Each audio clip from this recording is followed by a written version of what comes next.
Boa tarde! Boa tarde, minha gente! Que saudade de aparecer aqui, meu povo! Estamos sumidas das lives, gente, mas é por um bom motivo que em breve vocês já vão saber e acompanhar com a gente.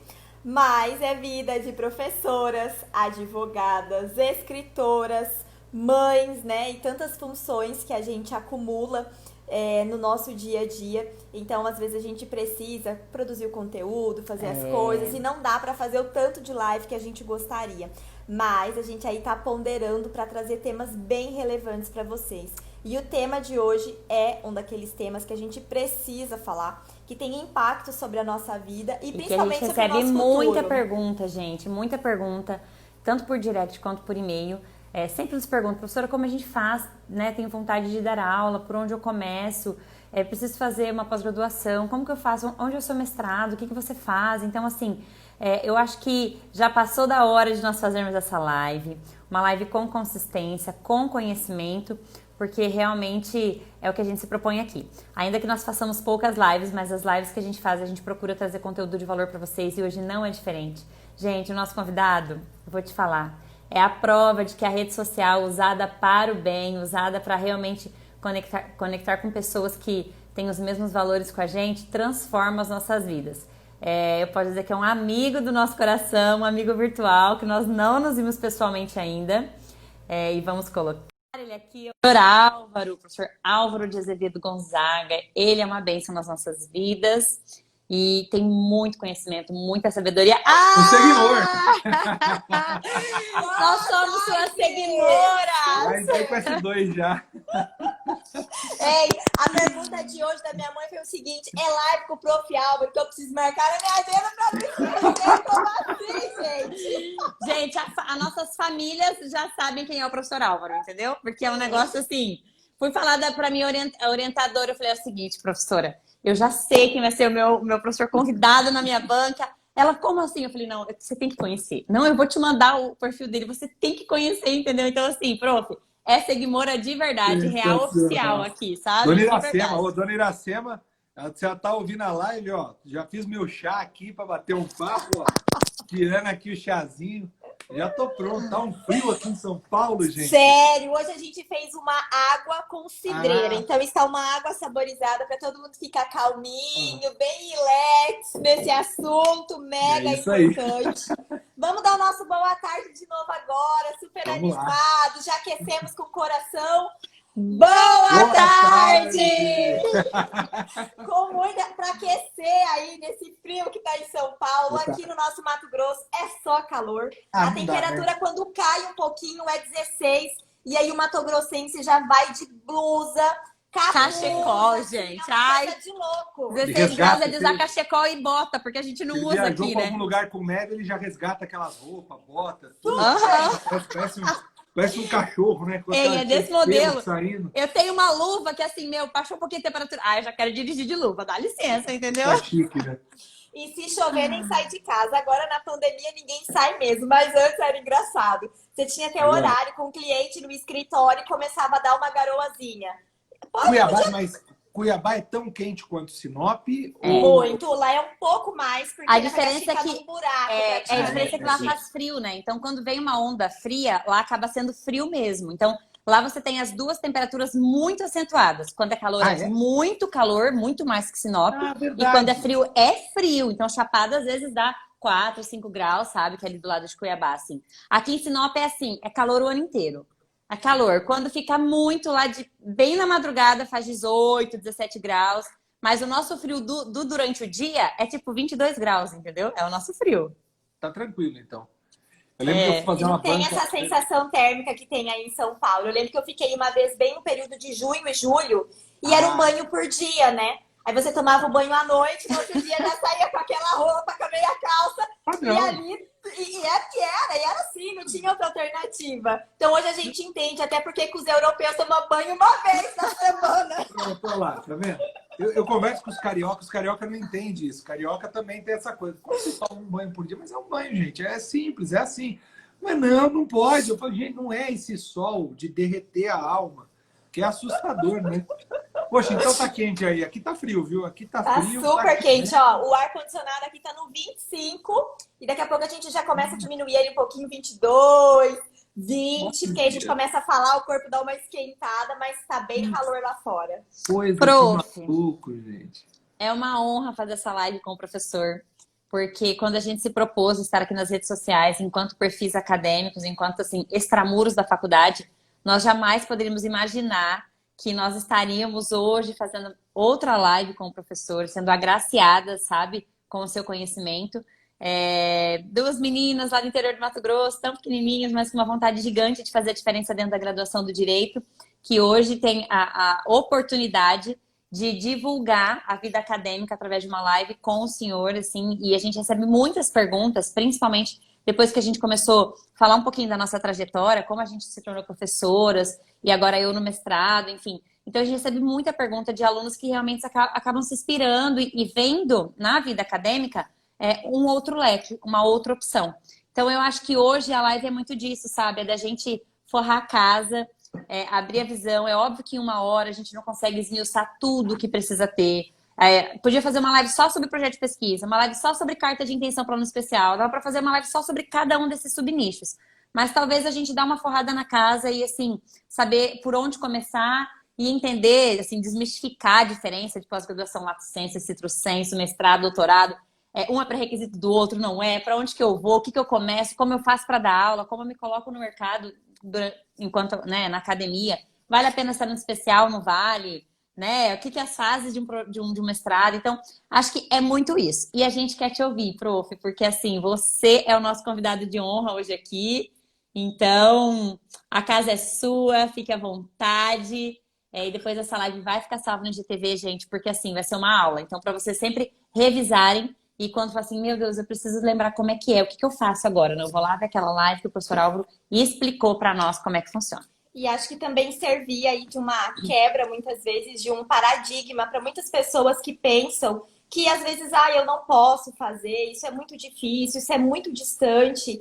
A gente acaba aproveitando essas oportunidades para mostrar que sim, é possível sim. O estudo é uma ferramenta que transforma a gente e transforma de dentro para fora. Então, a gente precisa realmente estimular as pessoas a escreverem, a estudar, a continuar desenvolvendo aí a sua vida acadêmica, porque o estudo, o aprendizado, hoje ele é para sempre. E se a gente tem a oportunidade, e muitas vezes as pessoas não veem essa oportunidade, que um mestrado, que um doutorado, que uma pós-graduação, ele pode trazer. Então, a gente precisa ver nisso, sim, uma forma da gente adquirir experiência, da gente adquirir mais conhecimento e, com isso, a gente se transformar e aproveitar esse conhecimento também para aplicar na sociedade, transformar o mundo.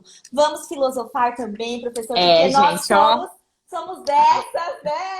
Tá aqui o nosso aqui, a gente precisa mostrar, gente. Isso aqui é resultado de muito estudo, cara. E eu vou te falar uma coisa. Eu ainda estou começando a fazer artigos científicos das disciplinas obrigatórias e estou esperando a aprovação do Comitê de Ética e Pesquisa para começar a ir a campo para minha pesquisa da dissertação. E assim, hoje eu fico imaginando o que é isso aqui para o professor, sabe? Eu acho que assim, o peso disso, meu Deus, não tem, sabe? Então, pra gente é um orgulho falar assim, cara, eu tenho um exemplar dessa tese maravilhosa aqui. E realmente, assim, é algo que nos orgulha, porque a gente ama a academia e sabe que são muitas noites, madrugadas, fim de semana, é muita renúncia da família, muita renúncia de tempo com os amigos, de coisas prazerosas, para realmente tentar contribuir com a sociedade, com a vida acadêmica, com o ensino. Então, gente, ó, fica a dica, esse livro aqui, o professor vai falar dele no final, né?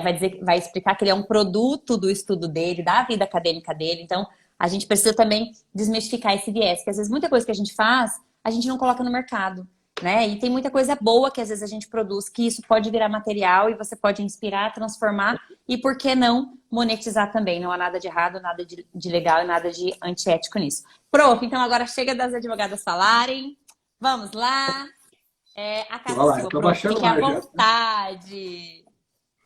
Muito bem. Então, bom, primeiro quero agradecer Maiara e Cíntia, queridas amigas. Eu acho que esse é o melhor título que a gente pode carregar na nossa vida, ser amigo das pessoas. Há um jornalista chamado Carlito Maia que diz isso, que a gente precisa um dos outros. E de fato, essa forma como vocês têm a amizade de vocês e como vocês constroem a amizade com as pessoas que cativa e que motiva. Eu tenho certeza que todos os seguidores que vocês têm são pessoas que veem essa amizade. A segunda coisa que eu gostaria de dizer é, eu hoje fiz uma reunião com membros da OAB do Pará e depois, em seguida, fiz uma sessão de orientação de mestrado com uma orientanda minha. E é curioso porque não estava prevista essa sessão de orientação, mas a circunstância fez com que ela pedisse: professor, eu tenho uma certa urgência para falar com você, eu gostaria de poder falar, se for possível, ainda hoje. E aí eu liguei para ela e a gente fez uma sessão de orientação. E nessa sessão de orientação eu disse a ela algo que num primeiro momento pode assustar, pode deixar a pessoa até meio triste. E eu disse: o caminho do estudo é o caminho da solidão. Quanto mais você estuda, mais solitário você é.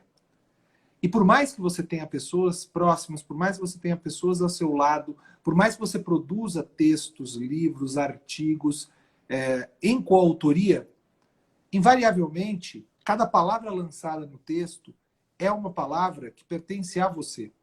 É uma palavra que te distancia do caminho que você tinha no início. Então, o conhecimento é o caminho da solidão, mas é uma solidão boa. Por quê? Quanto mais você conhecer, mais você vai atingir o caminho e o espaço que lhe pertence. Portanto, a Cíntia e a Mayara têm caminhos muito próximos e parecidos, mas elas terão uma posição de solidão identitária distinta.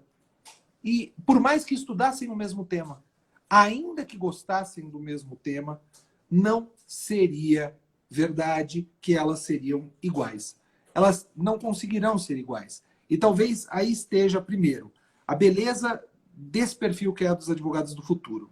Então, fica aqui minha homenagem em mostrar que essa diversidade, essa somatória, constroem o quê? Algo mais rico, algo melhor do que nós, como ilhas e sozinhos. A solidão do conhecimento não significa que deva te ilhar num ponto e você não poder acessar outras pessoas. E aí existe o papel da docência. Ensinar é, na verdade, a possibilidade que você tem de poder compartilhar aquela solidão e aquele espaço que ninguém jamais vai acessar. Porque o conhecimento, ele pertence a cada um e será percebido de maneira distinta a cada um. Quando eu dou minhas aulas de filosofia, em especial no programa do mestrado, eu explico Kant, eu explico o que é o conhecimento na perspectiva kantiana. E para isso precisa passar por algumas obras. A Metafísica dos Costumes, Crítica da Razão Pura, Crítica da Razão Prática, para entender que o conhecimento é pessoal, é subjetivo, pertence a cada um. Então, não adianta. Por mais que eu compartilhe tudo, que é impossível, tudo aquilo que eu sei, quem receber esta informação receberá de maneira distinta, podendo ser melhor do que eu, saber mais do que eu, ou ser uma pessoa numa posição distinta da minha, para não dizer pior nem sabedora menos do que eu. E isso é a beleza do ensino. Então, ensinar é a possibilidade de você também entregar instrumentos para que essa pessoa possa desbravar o seu caminho e encontrar o seu espaço dentro do conhecimento. E o conhecimento tem um espaço tão múltiplo que ele consegue posicionar a todos em lugares distintos. Se dois corpos não ocupam o mesmo lugar do espaço, o espaço do conhecer só pode ser ocupado por você. Então, isso já nos distingue de todos os outros. Motivo pelo qual, quando perguntam a Sócrates qual é o caminho adequado da verdade, o caminho adequado da vida e quais passos deve se seguir, ele diz: o seu caminho. Você deve seguir o seu caminho exatamente por quê? Porque o seu caminho, o seu caminhar, a sua trajetória será somente sua. Buscar repetir o caminho de outra pessoa consiste num erro. E por conta disso, compartilhar algumas das minhas histórias, mas a minha história ela não pode ser a regra, a verdade e um absoluto para as pessoas. Nós precisamos saber entender essa distinção, compartilhar histórias de sucesso, compartilhar verdades, nossas verdades com as pessoas, ajudam a inspirar, motivar a elas encontrarem os seus espaços. Então, na nossa live de hoje, nós vamos falar do quê? Nós vamos falar do desbravar caminhos. Desbravar caminhos porque nós acreditamos que a grande maioria ou está na graduação ou concluiu a graduação. E começa a pensar nos caminhos a trilhar, nos caminhos a seguir para ser uma pessoa com o seu espaço distintivo na área, no espaço do conhecer. Então, é exatamente isso que nós precisamos compreender. Eu vejo aqui uma brincadeira que a Jaque fala, não importa o que Sócrates diz, quero seguir o caminho de Álvaro. Aí sim. Você deve seguir o seu caminho. Nós precisamos saber reconhecer algumas questões que são básicas e importantes, como, por exemplo, que tipo de privilégio nós temos para poder estudar, quais são os limites desse privilégio, não é verdade? E também entender que existem pessoas que não possuem esses privilégios e vão alcançando seus espaços, até chegar num momento que elas estão num espaço do conhecimento da solidão que é distintivo dos demais. Então, hoje nós falamos de pós-graduação. A pós-graduação, ela consiste no quê? Pela etimologia, depois da graduação. Quando você termina a graduação, você faz o quê? Então, quando a gente fala latíssimo senso de pós-graduação, pós-graduação pode ser você prestar o exame de ordem, pós-graduação pode ser você se preparar para a prova da magistratura ou do Ministério Público, para um delegado de polícia estadual ou federal. Isso é pós-graduação. O que você fará pós-graduação na narrativa da sua trajetória é isso. E existe a pós-graduação, que é você continuar os estudos após a graduação. Então, quando termina a graduação, você continua os seus estudos. E aí você pode seguir dois caminhos. O caminho do pós-graduação lato sensu, eu fiz aqui um mapa, né, para poder me seguir aqui. Pós-graduação lato sensu, tem jeito, tem que fazer uma coisa na cabeça. E o pós-graduação estrito sensu. O pós-graduação lato sensu seria o quê? Seria a compreensão, o aprimoramento de algum tema que você já tem estudado na faculdade, uma disciplina, ou algum tema que você não tem estudado na faculdade. Eu vou dar um exemplo de duas pós-graduações. Uma é a pós-graduação de Direito Penal, ou de Direito Processual Civil, ou de Direito Constitucional. São matérias que na grade nós temos durante a graduação de Direito. Mas na pós-graduação você vai para um novo elemento. Por exemplo, você vai ter uma aula sobre terrorismo na aula de Direito Penal. Nessa aula de terrorismo, o professor vai trabalhar com você exatamente o quê? Quando ele fala da aula de terrorismo. Ele vai trabalhar uma questão já mais acurada, que ultrapassa a lei, que compreende o porquê a lei foi construída, a própria definição do que é terrorismo. Acaba de entrar aqui um grande colega, o Henrique Zelante, professor de Direito Penal. Olha só, muito feliz de te ver, Zelas. Então, uma pós de Direito Penal, você vai estudar exatamente o quê? Um pouco a mais do que você estudou na graduação, a pós lato sensu. Você pode fazer outras pós-graduações de temas que talvez você não teve na graduação. Existem graduações que não existe direito previdenciário. E aí você pode fazer uma pós em direito previdenciário. Existem pós-graduações atualmente de direitos humanos, pós-graduações de direito e gênero. Aqui eu me refiro a uma pós-graduação específica do meu curso, aqui ao BIP. Nós temos uma pós-graduação no meu curso que é de direito e gênero. E quem dá esta aula é a professora Silvia Pimentel. A Silvia Pimentel é alguém que dá aula na graduação de introdução ao estudo do direito, direitos humanos, mas nesta de direito e gênero ela compartilha experiências pessoais dela representando as mulheres na Organização das Nações Unidas, na ONU. Então, a pós-graduação lato sensu pode ser vista como o quê? Um aprimoramento, muito possivelmente numa área de atuação sua. isso é a chamada pós-graduação lato sensu. Essas pós-graduações você pode encontrar diversas. Existe pós-graduação lato sensu, que dura 2 anos, 1 ano e meio, 1 ano e até mesmo 6 meses. Tudo leva a ver como você organiza a sua grade. Então, também, novamente, eu me reporto aqui ao meu curso. Meu curso tem uma pós-graduação de 6 meses ou 12 meses. Aí você que vai dizer. Num período de pandemia, tem gente que está falando que eu não tenho o que fazer. Tem outros que estão falando, eu estou sem tempo para nada.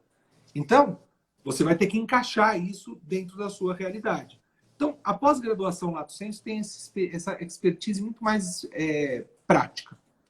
A pós-graduação stricto sensu, ela vai se dividir, se bipartir em 2 possibilidades. A do mestrado e a do doutorado. O Brasil adotou um sistema híbrido, ele funde uma tradição norte-americana com uma tradição italiana. Por quê? Porque o Brasil, ele adotou o modelo norte-americano do Master. O MBA é Master Business Administration. Quando você se gradua em determinados cursos, você vai fazer o Master, o mestrado. E a tradição italiana, você já vai direto para o doutorado. Não existe mestrado no meio do caminho. O Brasil falou, olha, legal as 2 ideias. É tipo o nosso federalismo. Vamos pegar o modelo norte-americano e italiano e trazer para o Brasil? Vamos. Então a pessoa pode escolher entre fazer mestrado e doutorado? Não. Para fazer doutorado, ela tem que fazer o mestrado antes. Como se fosse um pedágio. E vamos esclarecer bem o que é o mestrado e vamos esclarecer bem o que é o doutorado. Por quê? Porque na carreira acadêmica, o título profissional não entra. Então, há um decreto de 1822, questionável, se vale até hoje ou não, se foi revogado ou não, que os advogados são doutores. São doutores profissionalmente, não academicamente. Até que tem um meme muito engraçado, né? Chega um cara, tá passando mal na rua, aí fala assim, a gente precisa de um doutor. Aí o cara diz, sou eu. Aí fala, ele tá tendo uma parada cardíaca. Ele fala, mas eu sou doutor em filosofia. Tipo, não vou conseguir te ajudar. Existe o doutor profissional. Mas esse doutor profissional não pode entrar no perfil acadêmico. E é muito curioso, porque quanto mais se estuda, mais você deve acabar também entendendo que você se desprende dessas titulações. Elas são necessárias para que você possa comprovar o conhecimento. Mas não é nem comprovar, né? Ter um forte indicativo de conhecimento. Mas você não pode se prender a elas. Então, por exemplo, eu titulei doutor em 2011. Eu tinha 31 anos de idade. E quando eu titulei doutor, é engraçado porque eu não tinha necessidade que as pessoas me chamassem de doutor. Mas era curioso porque às vezes eu ia numa consulta, numa coisa assim, com um médico e falava, né? Ah, então, Cíntia, sei lá, tipo, o nome da pessoa, doutora. Tá bom. E aí eu perguntava, você fez doutorado aonde? Aí também é o momento que você dá aquele... Não precisa. Mas, de qualquer forma, você tem o mestrado e o doutorado. Então, olha só, nós passamos pela pós-graduação lato sensu, que é essa pesquisa que você faz, o aprofundamento de algo que você estudou na graduação. A pós-graduação stricto sensu tem o mestrado e o doutorado. E ficou claro que a dissertação de mestrado é diferente da tese de doutorado. A dissertação de mestrado, você vai mostrar se tem condições de dissertar com um mínimo fôlego a respeito de um tema. Você não vai ter que mostrar que você tem uma tese, que você pensa diferente dos outros, não vai ter que se posicionar, pisar forte com o pé no chão e falar assim, eu sou isso, eu sou essa ideia. E aí é uma tese, não é? A dissertação. Então, eu vou selecionar um tema. Que tema eu vou selecionar? Selecionar o tema para discorrer a respeito das fontes do direito.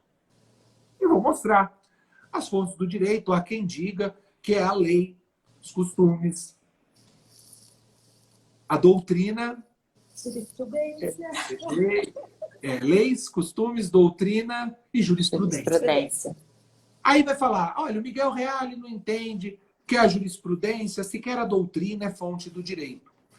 Aí você vai, estuda. Aí você chega no José Pedro Galvão de Souza, que é um cara da década de 60, que diz que não, a fonte do direito é a sociedade. E eu acho que é muito verdadeiro. A fonte do direito é a sociedade. A manifestação do direito é a lei, é a doutrina, é o costume. Isso é manifestação. Que a fonte, o que faz nascer o direito é a sociedade. Então você vai dissertar. Você não vai falar nem que o José Pedro está certo, nem que o outro está certo. Talvez na banca queiram saber. E você se filia a qual? Você está para que lado? Conta para mim. Você mostrou que sabe dissertar. Uma dissertação é isso. Uma dissertação é isso. Amanhã, por acaso, eu faço uma banca de mestrado na PUC. É uma dissertação de mestrado. E a candidata dissertou. Ela não criou nenhum sistema, nada de novo. Ótimo, mas também eu não esperava diferente. Só faltava ela fazer algo diferente. Aí não dá. Pronto. Eis a dissertação de mestrado. Você disserta sobre um tema e mostra que sabe dissertar. Em regra, claro, tudo tem a ver com a multiplicidade que existe no Brasil. O Brasil é um país múltiplo, né? Eu me recordo que eu palestrei uma vez numa região muito distante, em que a maior titulação de um professor era de pós-graduado. Estava chegando da capital uma mestre. Então, assim, a pós-graduação lato sensu pode lhe habilitar a depender do lugar do Brasil que você esteja. Hoje, no modelo que nós temos, é muito difícil, por exemplo, em uma capital como São Paulo, você conseguir se posicionar como professor apenas com a pós-graduação lato sensu. É muito difícil. Mas é possível. No mestrado, vão dizer o quê? Você agora é mestre. Você é mestre. Aí sim. Aí você vai ser mestre, você vai ser considerado professor. Aliás, as pessoas fazem piada dizendo que entre mestrado e doutorado preferem o mestrado, porque mestres são sempre os mais legais, né? O mestre Yoda, o mestre Splinter, não é mesmo? Já os doutores são os mais malucos, né? Que é o doutor Spock, o doutor Dolittle. Quer dizer, é só os caras sem noção. A gente brinca, mas o mestrado tem esse condão.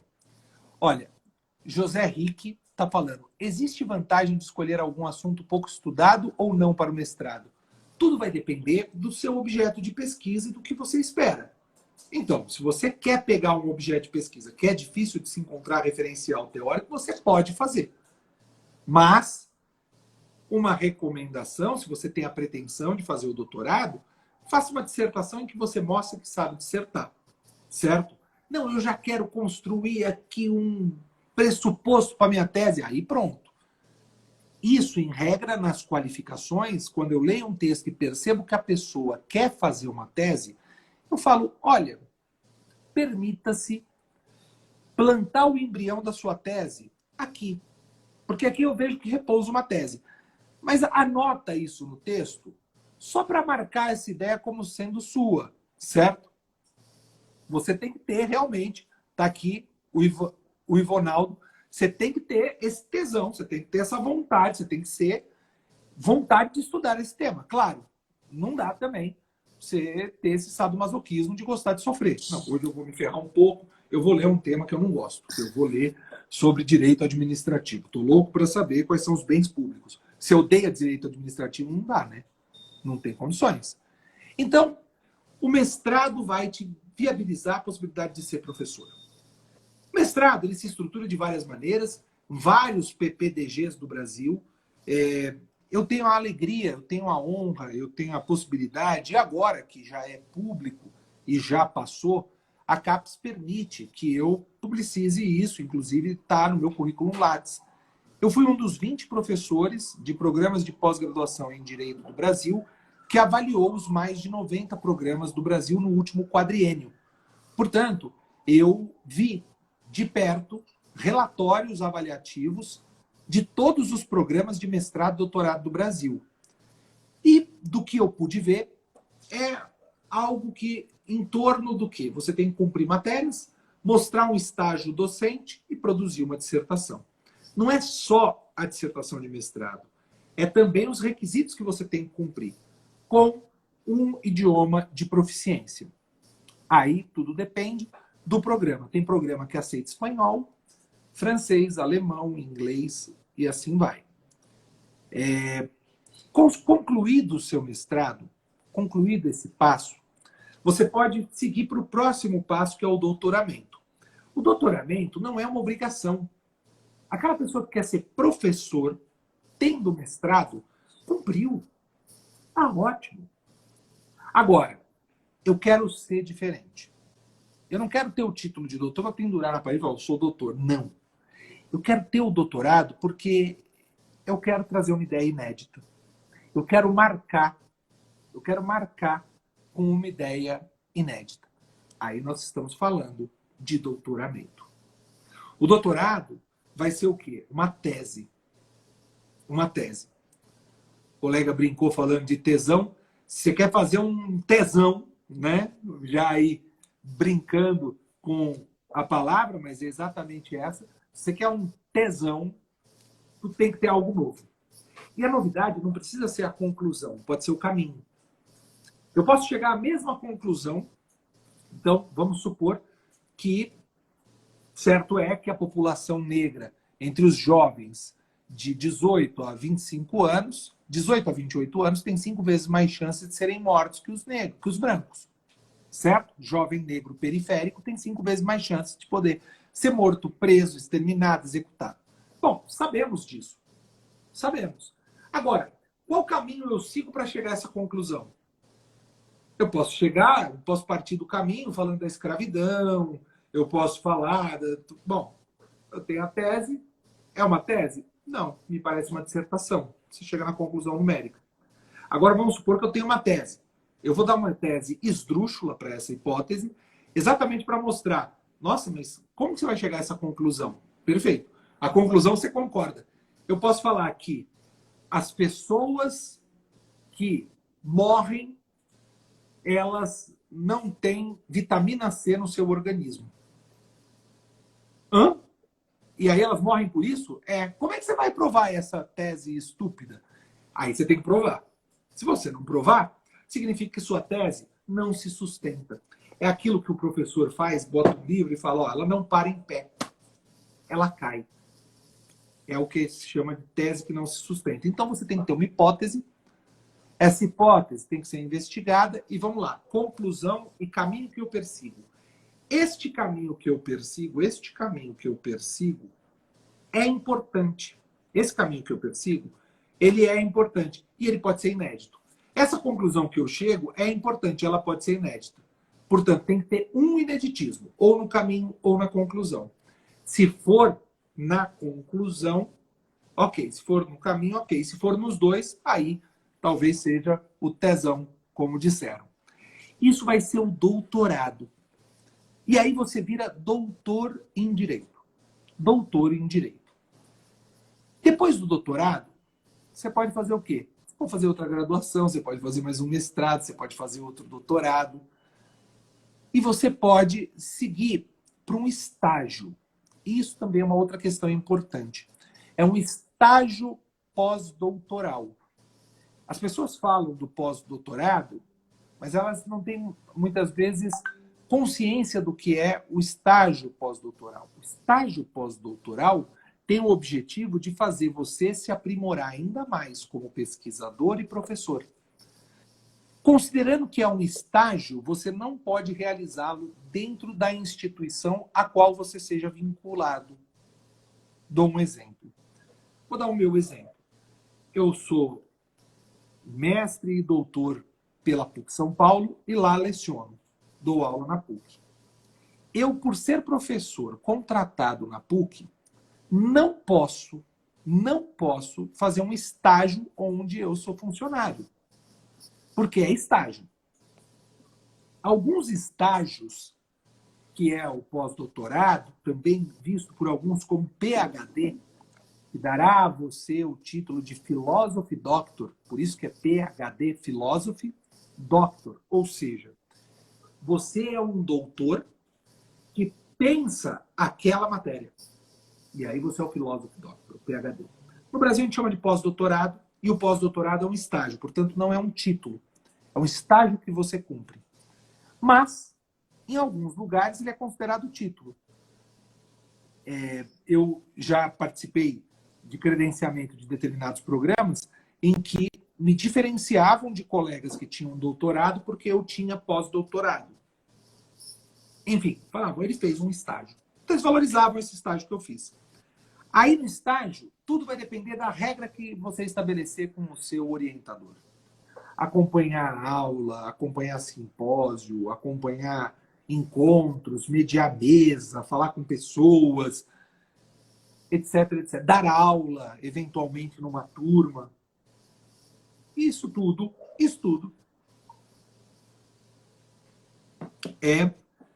pode fazer parte do seu estágio. E, ao final, em regra, você faz um relatório. Esse relatório pode ser um artigo ou uma dissertação.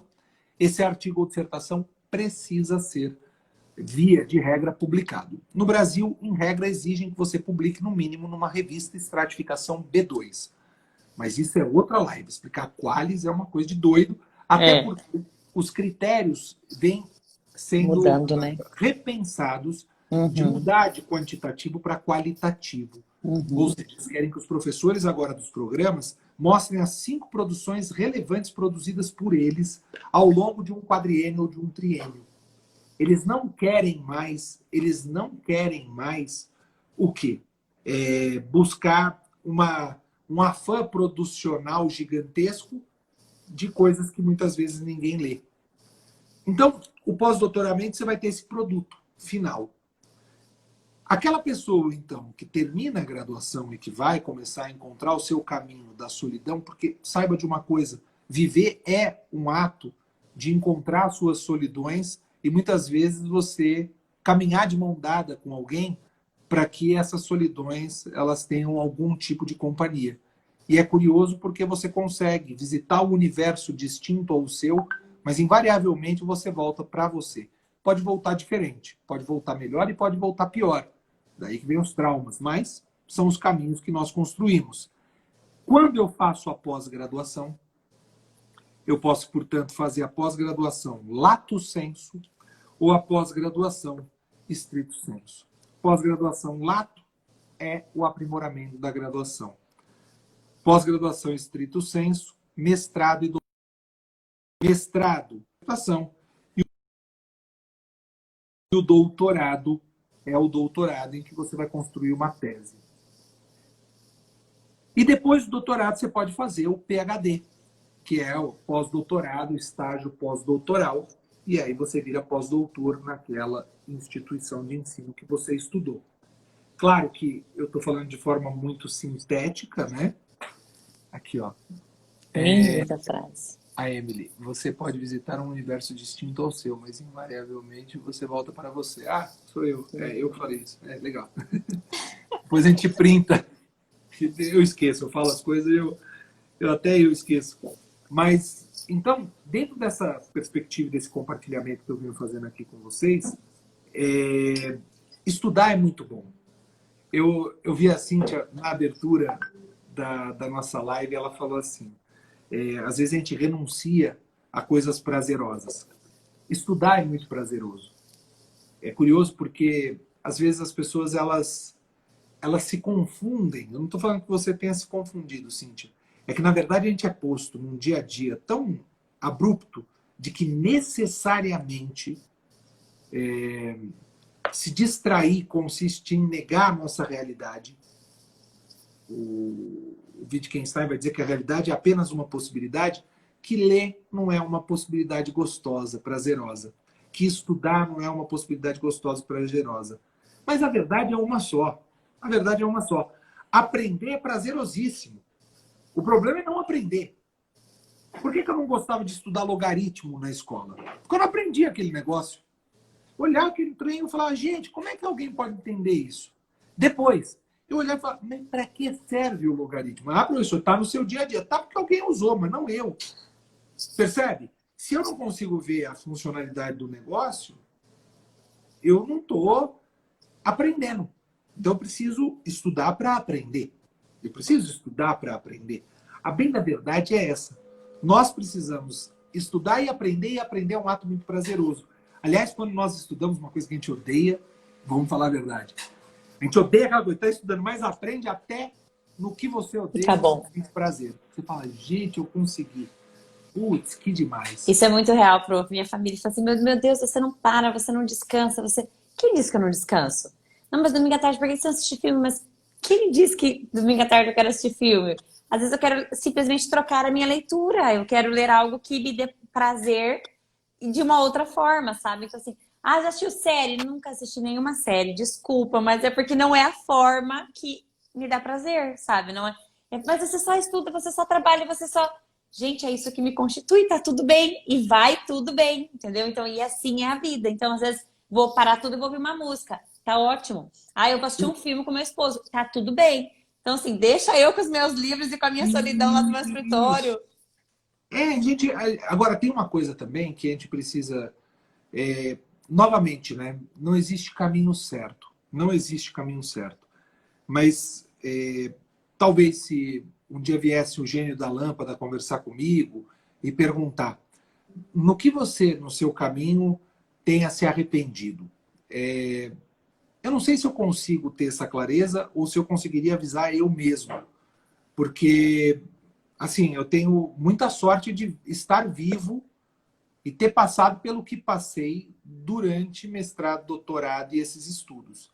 Sob o pretexto de estudar, eu ingressei no meu mestrado com um peso X.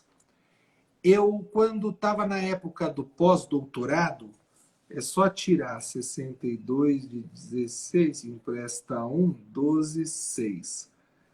Eu engordei 46 quilos. 46 quilos. Desses 46 quilos, eu convivi com eles, com cerca de 30 desses quilos, por uma década. Então, assim, tem a questão da saúde por detrás disso e tem uma questão também do como a gente se vê. É curioso isso, né? Como a gente se vê. E aí foi algo muito interessante, porque eu me via como um corpo que transportava um cérebro. Eu compartilhava isso com a minha companheira outro dia, falava isso para minha esposa. Ela falava, olha, quando eu estava muito, assim, 162, tem foto minha, assim, é uma coisa assustadora, que eu não conseguia mais fechar o botão da camisa na expectativa de que emagreceria, certo? Eu, quando sentava, e era uma época que eu tinha começado a dar muita palestra pelo Brasil, então eu sentava no avião, eu cheguei ao extremo de uma aeronave que tem um cinto muito curto. Eu tive que pedir extensor de cinto de segurança no voo. Então, assim, isso para mim, à época, eu queria sublimar. E eu sublimava com o quê? Estou estudando, estou fazendo, estou acontecendo, sou, vou, ei. Mas faltava, de alguma maneira, o equilíbrio que os gregos mesmos diziam, né? Mente sans, corpore sans. Então, quando sua mente tiver sã, ou quando seu corpo tiver sã, vai ser recíproco. E eu não conseguia acreditar nisso. Eu acreditava que meu corpo servia apenas para transportar o meu cérebro. E essa dimensão é também equivocada, e eu não quero aqui dizer, novamente, que exista caminho certo, mas que eu fiz uma escolha, essa escolha foi posta, e assim, de alguma maneira eu consegui recuperar, de alguma forma, minimamente, a saúde que todos nós precisamos ter, certo? Mas eu diria o seguinte, em tempos de coronavírus, de Covid-19, se eu estivesse com aquele meu sobrepeso, eu seria mais que grupo de risco, né? Eu seria vamos dizer, um alvo certo de possível óbito. Então, assim, também a gente não pode acreditar que só estudar ou só alguma coisa vá resolver. E eu sou, muitas vezes, uma pessoa monotemática. Eu me coloco num projeto, eu vou naquele projeto até receber o sim, até ter o com certeza. E isso me faz uma pessoa que também é obstinada pelos seus objetivos. É curioso, e agora quase que terapêutico, né? Aliás, quando eu comecei a fazer terapia, o meu terapeuta cheguei para ele e falei assim, olha, é o seguinte, na minha vida eu vou dividir em 4 eixos, profissional, sentimental, não sei o que lá. O profissional a gente não precisa falar porque está tudo muito bem, está tudo ok. Ele, aí você faz o quê? Eu trabalho não sei onde, eu faço não sei o que, não sei o que lá. Aí então significa que você já conseguiu tudo que você queria lá? Já. Tudo? Não tudo, mas não é a hora de eu conseguir. Então, você não está resolvido. Aí eu parei e comecei a repensar exatamente nisso. Então, assim, a gente tem que estabelecer nossas metas. A gente tem que saber se frustrar também. Percebe? Para poder fazer uma pós-graduação. Uma pós-graduação é o caminho para você poder ouvir as críticas que você também merece. Percebe? Eu falo muito para os meus orientandos isso. Eu vejo, às vezes, o orientando e está fazendo uma coisa que eu falo, nossa, que bobagem. Deixa. Deixa ele seguir para a bobagem. Senão eu estou antecipando determinado conhecimento. Eu não posso fazer isso. Eu não posso tirar aquela larvinha do casulo e achar que vai voar. Não vai. Tem que exercitar mesmo a asa para poder voar. Então, todos têm condições e capacidade de chegar ao seu limite, no seu projeto de solidão. Isso não significa que você atingirá o mesmo espaço de uma outra pessoa, chegará próximo dessa pessoa. Não. Mas sempre que você estabelecer um limite e buscá-lo, isso vai fazer de você uma pessoa muito melhor. E nunca busque de maneira isolada. Pense nos outros que te cercam. Às vezes você negocia com os outros que te cercam. Eu falo isso nas minhas aulas da OAB. Eu falo, poxa, para você estar aqui nesse curso, você teve que empenhar muito capital. Para além do capital financeiro, foi o capital afetivo. Você teve que negociar com o seu companheiro, a sua companheira. Você teve que negociar com o teu filho. É o convívio que você tem com uma pessoa que você teve que negociar. Você teve que negociar com seus familiares. Enfim, tudo isso é uma questão necessária de ser observada quando você vai pensar em fazer a pós-graduação. E você tem que se sentir desafiado e com vontade de fazer. Eu diria que, para qualquer pessoa, não importa se você quer a carreira acadêmica ou não, fazer uma pós-graduação é importante.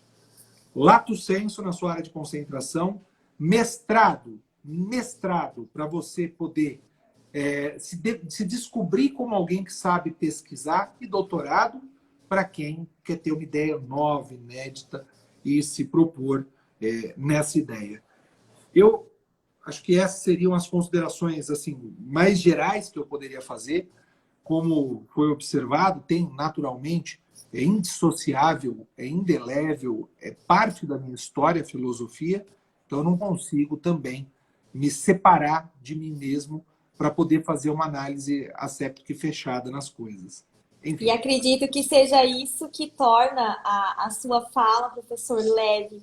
E eu acho que esse fato de abrir o coração e de contar aí um recorte do que aconteceu contigo é algo que a gente, enquanto pessoa que estamos em evolução, enquanto eu vi pessoas ali comentando, olha, mas é o recurso financeiro, é isso, aquilo, outro, a gente precisa sim definir as nossas metas e os nossos objetivos, isso é válido, isso mantém a gente num caminho de viver e não sobreviver, mas a gente precisa também olhar essa questão de coerência e de equilíbrio com aquilo que a gente quer. Então, a gente sabe que às vezes tem esse inconformismo, essa obstinação, eu sou muito assim também, isso é muito, muito válido, de se desafiar aos próprios limites, mas onde você quer chegar, né? Quer chegar sozinho? Quer ter outras pessoas? E principalmente quando a gente está ali num núcleo familiar com outras pessoas, por mais que a nossa jornada ela vai ter sim, ela vai ser solitária, mas as pessoas fazerem parte desse processo também, eu acho que é algo muito importante, porque a nossa vida é feita de ciclos e momentos. Tem momentos que a gente está mais acelerado, tem momentos que a gente está plantando agora para colher depois. No entanto, se eu não pensar como também eu vou estar depois, porque quando falou de negociação, a primeira pessoa que a gente tem que negociar é com nós, é com o meu eu. A gente acorda todo dia numa luta constante, negociando se eu vou acordar às 6, às 7, se eu vou cumprir minha atividade física, se eu vou ser coerente com aquilo que eu tô falando. Então, eu acho que, assim, para quem tá acompanhando a gente nessa live, que fique também para vocês essa visão do que tudo é possível.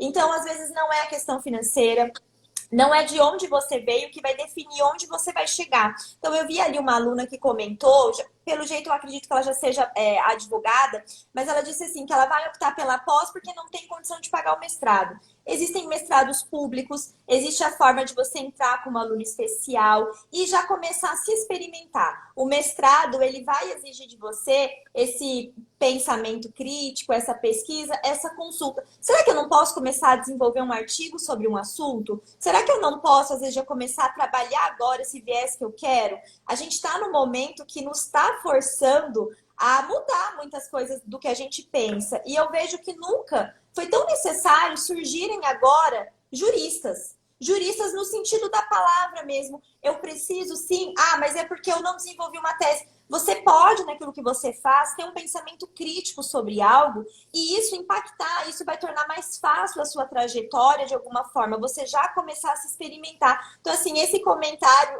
me tocou muito porque eu vim de escola pública, a Mayara foi bolsista na escola dela e todas essas situações, se a gente olhar, às vezes, para todos os nãos que a gente tem, a gente simplesmente vai sentar, vai chorar e vai falar assim, olha, sabe aquela música da Gabriela?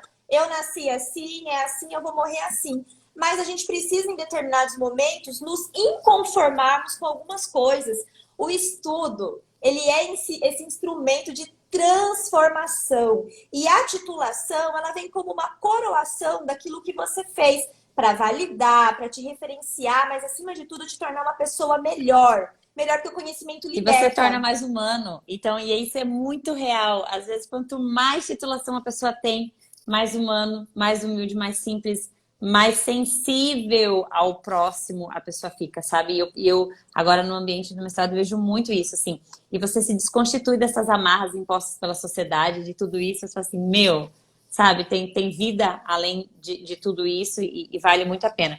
E aí, algo que me chama muita atenção é toda vez que eu leio um livro, olhar a dedicatória. Porque quando a gente dedica um trabalho a alguém, normalmente esse alguém fez parte da sua rede de apoio.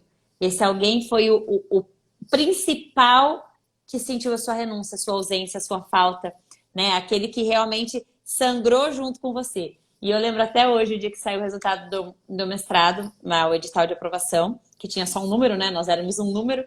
E aí eu liguei pra minha mãe, liguei pro meu esposo e falei o seguinte, vocês vão fazer junto comigo? Eu só vou fazer a matrícula, se vocês falarem eu vou fazer com vocês. Porque sem vocês eu não consigo. Né? Então, realmente, você precisa ter essa estruturação e saber que, assim, a vitória ela é coletiva. O caminho é sozinho, mas a vitória todo mundo acaba se orgulhando e aproveitando dela. Professor, tem duas perguntas aqui que eu acho bem importante. Tem uma que diz assim, ó. A Jenny perguntou, o que é necessário para ingressar no mestrado? Prof, será que a gente consegue, em poucos minutos, pelo menos dar uma visão do que precisa para entrar no mestrado? Bom, em termos objetivos, eu posso falar até um checklist de documentos. Como ele é organizado, gente. Ver. Eu tenho aqui até uma pasta disso daqui. Documentos. Tá aqui, ó. Área de trabalho. Mestrado. Isso mesmo. Então você precisa documento pessoal, currículo Lattes. Alguns programas vão exigir ORCID. ORCID é um cadastro internacional que você tem para publicação. Diploma de graduação ou declaração de conclusão de curso, ou, se ainda graduando, termo de compromisso para poder entregá-lo. Histórico escolar autenticado, quando você entrega, normalmente, não entrega o diploma, certificado, e ficha de inscrição. Então, em termos objetivos, seria isso. O que você precisa fazer para ingressar no mestrado? Ou o que você precisa ter para ingressar no mestrado? Vontade de querer estudar, aprender e compartilhar em forma de texto esse conhecimento. E vontade de defender aquilo que você pesquisou. Por isso que se chama defesa. Eu me recordo que dentro do meu estágio pós-doutoral, na Universidade de Coimbra, eu assisti uma defesa de doutorado. E a defesa de doutorado em Portugal é uma coisa de doida. Uma ampulheta gigante que dura 2 horas e meia. A arguição não passa de 2 horas e meia. Não passa. Só que tem deliberação que passa de 8 horas. Quem briga são os professores. É uma hora e meia. Beleza. Tem outros que levam 8 horas para poder deliberar. É tiro, porrada e bomba.